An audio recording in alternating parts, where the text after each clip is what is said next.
La armadura del cristiano. Primer trimestre. Tema número 52. Semana 8, 23/05/2025. Día de preparación. Sexto día de la semana. Texto bíblico.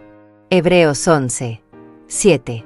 Por fe Noé, siendo advertido por Dios de cosas que aún no se veían, con temor preparó el arca en que su casa se salvase, y por esa fe condenó al mundo, y fue hecho heredero de la justicia que es por la fe. Ellen Goldwhite. Libro. Historia de los Patriarcas y Profetas 2008. Capítulo 7. El diluvio. Este capítulo está basado en Génesis 6 y Génesis 7. Dios dio a Noé las dimensiones exactas del arca y explícitas instrucciones acerca de todos los detalles de su construcción. La sabiduría humana no podría haber ideado una estructura de tanta solidez y durabilidad. Dios fue el diseñador, y Noé el maestro constructor.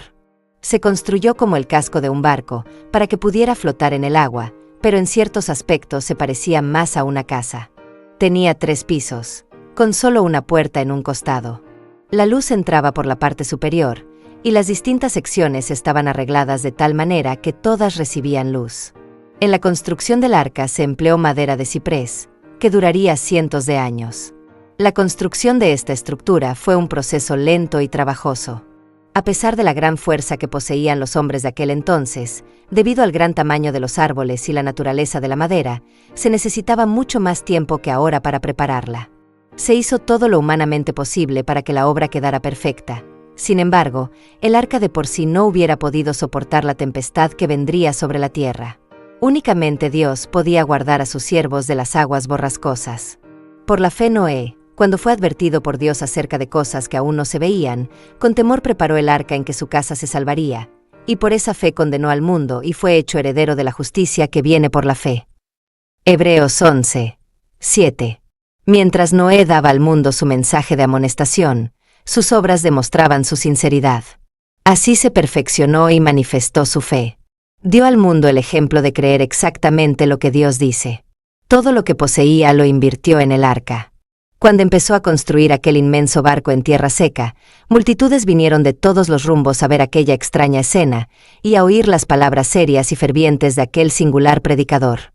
Cada martillazo dado en la construcción del arca era un testimonio para la gente. Al principio, pareció que muchos recibirían la advertencia. Sin embargo, no se volvieron a Dios con verdadero arrepentimiento. No quisieron renunciar a sus pecados. Durante el tiempo que precedió al diluvio, su fe fue probada, pero ellos no resistieron esa prueba. Vencidos por la incredulidad reinante, se unieron a sus antiguos compañeros para rechazar el solemne mensaje.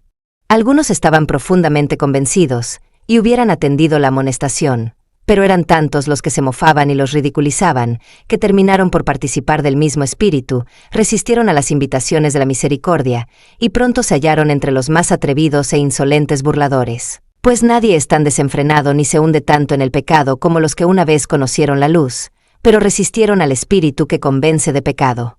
Testimonio. 08-10-2017. Pequeñas arcas. Continúa.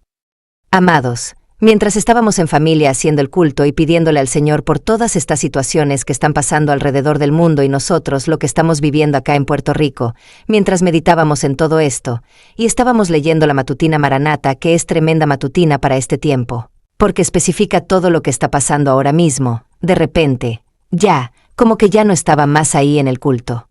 Y fui llevada a una llanura cerca de una montaña. Entonces yo me vi que estaba sembrando en cubos, y de repente, se me mostraron varias montañas y yo veía hombres que construían pequeños barcos en ellas. Al ver la montaña tan grande, estos barcos, que se construían, yo los veía que estaban a un 25, 50 o un 75% de la altura de las montañas. Y eran unas arcas, unos barquitos pequeñitos. Y, entonces, las personas que estaban trabajando en ellos estaban bien afanados porque, ellos, se veía que estaban haciendo con urgencia ese trabajo. Entonces, de repente, también me mostraron filas de personas en estas montañas y ellos comenzaron a subir. Y entraban en las arquitas, en estos barquitos, que ya estaban terminados. Entonces, cuando todos entraron, comenzó una terrible tempestad. Y yo veía como todo se movía fuertemente. No sé cómo, de repente, Ya estaba yo dentro de un arca, y pude ver que habíamos entrado, y que estábamos por familias, mas muchas de estas no estaban completas. Himnos. 235. Cuando sopla airada la tempestad. 250. Oh, tenga yo la ardiente fe.